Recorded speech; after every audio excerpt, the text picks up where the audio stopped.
Hello बच्चों, आज कक्षा 12 के पहला चैप्टर स्थिर वैद्युतिकी के दूसरे वीडियो में आपका स्वागत है। आज हम लोग पढ़ेंगे आवेशन करने की विधियां, मतलब किसी भी वस्तु में आवेश जो है ये कैसे उत्पन्न किया जाए इसके बारे में हम लोग पढ़ेंगे। ठीक, तो आवेशन की मतलब आवेश उत्पन्न करने की 3 विधियां हैं, जिसमें पहला है घर्षण। घर्षण विधि क्या है? जब हम दो वस्तुओं को परस्पर आपस में रब करें, मतलब रगड़ा जाए, तो रगड़ने से क्या होता है कि वे वस्तुएं जो हैं गर्म हो जाती हैं और इस गर्मी के कारण उत्पन्न ऊष्मा पर्याप्त हो जाए, उत्पन्न जो ऊष्मा है वो पर्याप्त हो जाए, तो जो हमारी वस्तुएं हैं, वस्तुओं के परमाणु के बाह्य कक्षा से इलेक्ट्रॉन मुक्त हो जाते हैं। और यदि इलेक्ट्रॉन मुक्त हो जाते हैं तो इस प्रकार एक वस्तु पर आवेश उत्पन्न हो जाता है और ये इलेक्ट्रॉन किसी दूसरे वस्तु पर चला जाता है। तो जिस वस्तु पे कार्य फलन ज्यादा होता है वो वस्तु जो है नेगेटिव हो जाती है, और जिस वस्तु पे कार्य फलन कम होता है वह वस्तु धनावेशित होती है। जैसे A और B को अगर हम रगड़ते हैं तो अगर हम यहाँ पर A पर कार्य ज्यादा हो, मतलब WA का कार्य ज्यादा और WB पर जो है यानी वस्तु B पर कार्य कम हो, तो अगर A पे कार्य ज्यादा होगा तो A निगेटिव हो जाएगा और B पे कार्य अगर कम होगा तो B धनात्मक हो जाएगा। इस प्रकार यदि जब दो वस्तुओं को हम परस्पर रगड़ते हैं तो रगड़ने के फलस्वरूप ऊष्मा उत्पन्न होती है।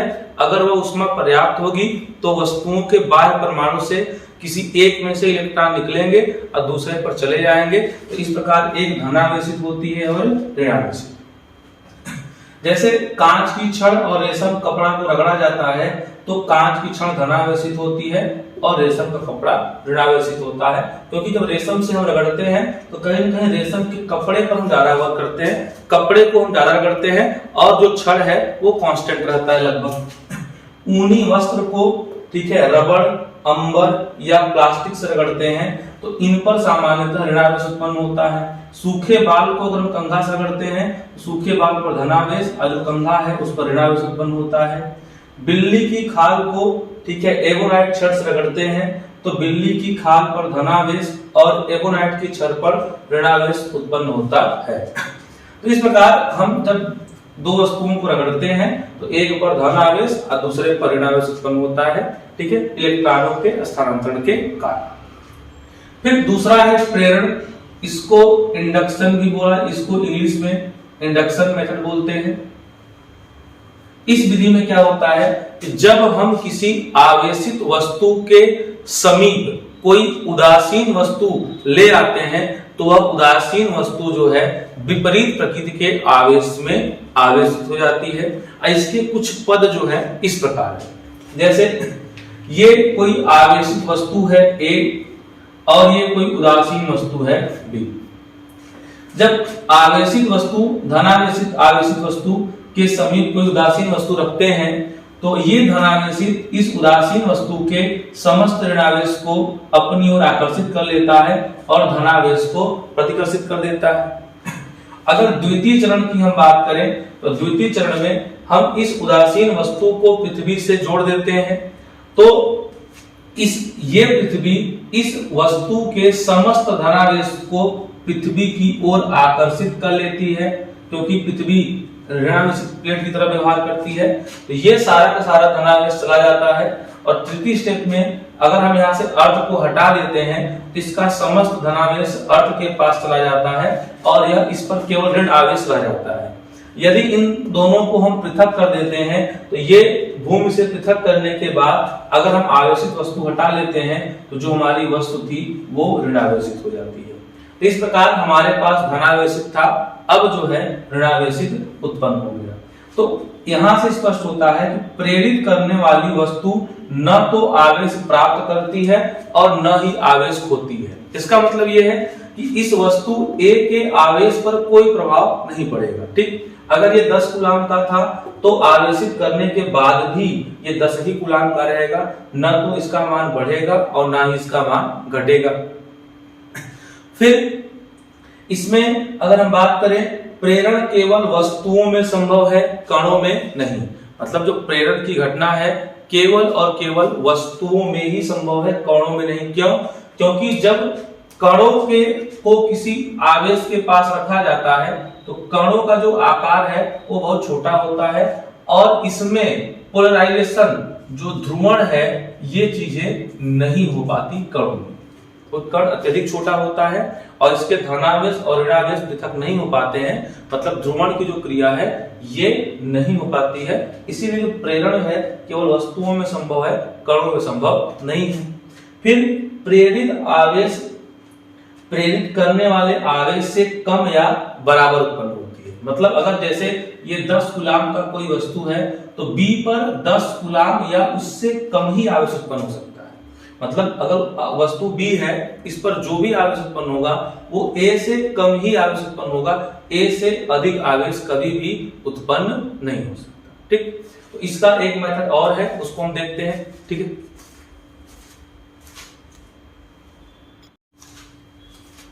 अब जैसे प्रेरण में दूसरा हो गया, जैसे मान लीजिए कि कोई वस्तु A है, ये धनावेशित है और B और C जो है उदासीन वस्तुएं हैं और ये परस्पर संपर्क में रखी हुई है।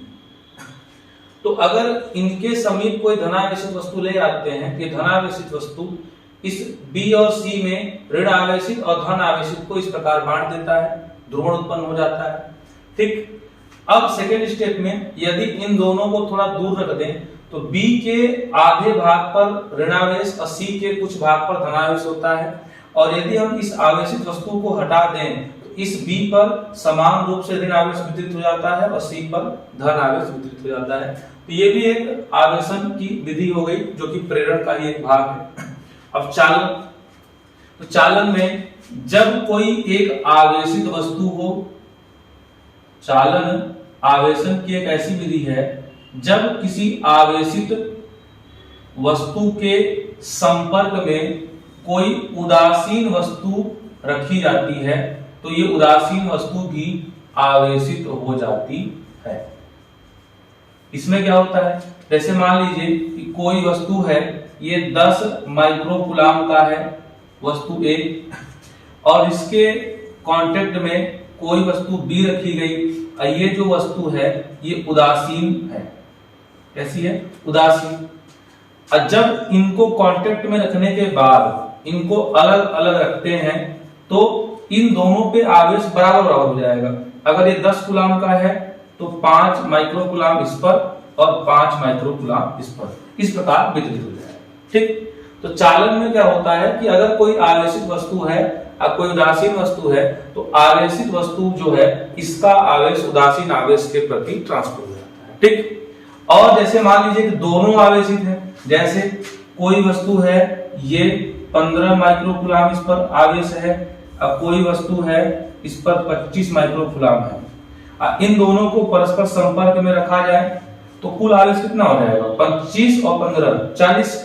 तो अगर इनको हम अब दूर दूर करेंगे तो दोनों पर 20 माइक्रोकूलाम का आवेश आ जाएगा। ये जो विधियां हैं तभी तक कारगर होंगी जब तक, ठीक है, दोनों के आकार जो है बराबर है। यदि दोनों वस्तुओं के आकार अलग अलग होते हैं तो उसके लिए कुछ हम अलग विधि का प्रयोग करते हैं। जैसे कि देखते हैं, जैसे यहां पे हम मान लें कि ये कोई गोला है, ठीक है, इसकी त्रिज्या जो है वो R1 है और इस पर आवेश जो है Q1 है। और ये कोई गोला है, इस पदार्थ एक ही है बट इसकी त्रिज्या R2 है और इस पर कोई आवेश Q2 है। यदि इन दोनों को परस्पर संपर्क में रखा जाए तो इसका त्रिज्या R1 और इसका त्रिज्या R2, इस पर आवेश Q1 और इस पर आवेश Q2। और इसके बाद यदि इन दोनों को पृथक पृथक किया जाए, इसका त्रिज्या R1 और इसका त्रिज्या R2, तो इस पर जो आवेश है ये सपोज Q1 डैश और ये Q2 डैश हो जाए, तो इनका मान कैसे निकाला जाए? तो इसके लिए आप सूत्र बना सकते हैं कि जो Q1 डैश होगा ये R1, इसका सूत्र हो जाएगा कुल आवेश, तो Q1 प्लस Q2, अब कुल त्रिज्या R1 प्लस R2। अब ये Q1 डैश की त्रिज्या कितनी है? R1, इसमें R1 से आप क्या कर दीजिए? गुणा, तो आपका इस Q1 वस्तु वाला जो है वो आवेश निकल जाएगा। इसी प्रकार अगर उस पर Q2 डैश है तो सेम कुल आवेश बटे कुल त्रिज्या इनटू जिस पर निकालना है उसके त्रिज्या से। तो आवेशन के लिए आप इस फार्मूले का प्रयोग कर सकते हैं यदि दो वस्तुओं के जो आकार हैं वो एक जैसे ना हो। ठीक, तो इसमें क्या करेंगे? एक चीज याद रखना है, कुल आवेश बटे कुल त्रिज्या गुणित जिस पर निकालना है चालन के बाद उसकी त्रिज्या से गुणा। सेम यहां भी कुल आवेश बटे कुल त्रिज्या जिस पर निकालना है उसकी त्रिज्या से गुणा। ठीक, अब यहां पे हम एक कोई एग्जांपल ले सकते हैं। जैसे मान लीजिए कि कोई वस्तु है, इसकी त्रिज्या 5 सेंटीमीटर है, और कोई दूसरी वस्तु है इसकी त्रिज्या 15 सेंटीमीटर। ठीक, इस पर आवेश 15 कूलाम है, इस पर आवेश 25 कूलाम है। ठीक, तो अब जैसे मान लीजिए कि हमको इस पर आवेश निकालना है, आवेश इन दोनों को जब संपर्क में रखकर हटा लेते हैं तो क्या होगा? तो हो जाएगा Q1 बराबर इस पर कुल आवेश बटे कुल त्रिज्या जिसका निकालना हो उससे गुणा। तो कुल आवेश तो 15 अब प्लस 25 कुल आवेश हो गया, कुल त्रिज्या तो 5 प्लस 15 दोनों की त्रिज्याओं का योग, जिसका निकाल रहे हैं उसकी त्रिज्या से गुणा, इसके त्रिज्या से गुणा कर दिए। तो Q1 बराबर 25 15 हो गया 40, अब 15 5 20 गुणित 5, 20 एकम 20, 20 दूना 40, 5 2 दूनी 10, तो 10 कूलाम का जो है इस पर आ गया। तो अगर 10 कूलाम का इस पर आ गया तो 15 और 25 40, मतलब 30 कूलाम का इस पर जाना चाहिए। ये चेक कर लेते हैं। तो Q2 बराबर कुल आवेश तो 15 प्लस 25 अब बटे कुल त्रिज्या तो 5 प्लस 15, जिस पर निकाल रहे हैं उसकी त्रिज्या से गुणा, तो कितना हो जाएगा? 15। तो 25 15 40 अब बटे 20 गुणित 15, तो 20 एकम 20, 20 दूना 40 और 15 दूना 30, तो Q2 बराबर 30 कूलाम। तो इस प्रकार Q1 पे 10 कूलाम का आवेश आएगा और Q2 पर 30 कूलाम का आएगा।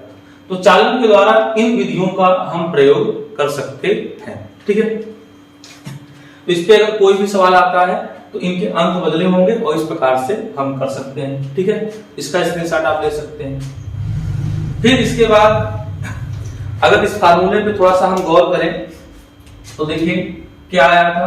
Q1 डैश बराबर Q1 प्लस Q2 बटे R1 plus R2 into R1 था, और इसी प्रकार दूसरे वाले पे आया था Q2 डैश बराबर Q1 प्लस Q2 बटे R1 प्लस R2। ठीक है, यहाँ आ गया R2।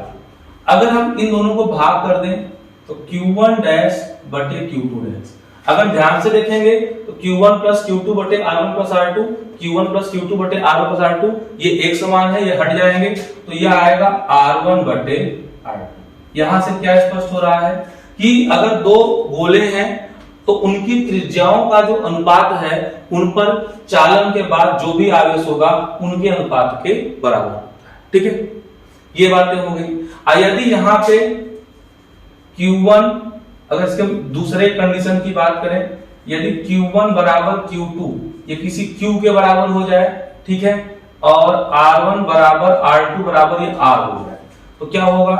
Q2 डैश बराबर इसके जगह पर भी Q और इसके जगह पर भी Q, दो बार Q, इसके जगह पर भी R या इसके जगह पर भी R, इसके जगह पर भी R और इसके जगह पर भी R, तो Q2 डैश बराबर 2Q अपान 2R इंटू R।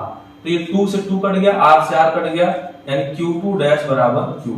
यानी इसमें क्या होगा कि अगर दो वस्तुएं हैं और उनके आवेश समान हैं और उनको एक दूसरे के संपर्क में रख दिया जाएगा तो उनके आवेश पर कोई परिवर्तन नहीं होगा, क्योंकि जो Q2 डैश है वो Q के बराबर। ठीक, तो इस पर हम कुछ सवाल और भी देख सकते हैं। ठीक है,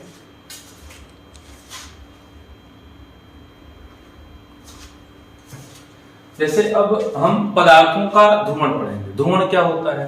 जैसे जब किसी वस्तु को किसी आवेश के निकट लाया जाता है, आवेशित वस्तु के निकट लाया जाता है, तो उस वस्तु के धनावेश और ऋणावेश जो हैं कुछ पृथक हो जाते हैं या कुछ वितरित हो जाते हैं।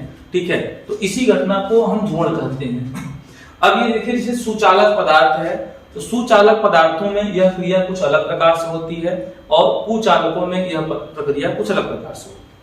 जैसे बात करें कुचालक में, तो कुचालक में क्या होते हैं कि कुचालक को जैसे मान लीजिए कि यहाँ पे अगर धनावेशित के पास में रखा गया हो, तो कुचालक के जो परमाणु हैं वो एक तरफ प्लस एक तरफ माइनस, ये कुछ इस प्रकार से डिस्टर्ब होते हैं। ठीक, यदि हम कुचालकों की बात करें तो कुचालकों के पदार्थ अगर किसी भी आवेश के निकट नहीं रखे गए हैं तो इस प्रकार से कुछ जो है वो वितरित रूप से होते हैं। और यदि इनको मान लीजिए धनावेश के पास लाया गया तो ये धनावेश इसके ऋणावेश को अट्रैक्ट करेगा, धनावेश को रिपल करेगा, फिर ऋणावेश को अट्रैक्ट करेगा।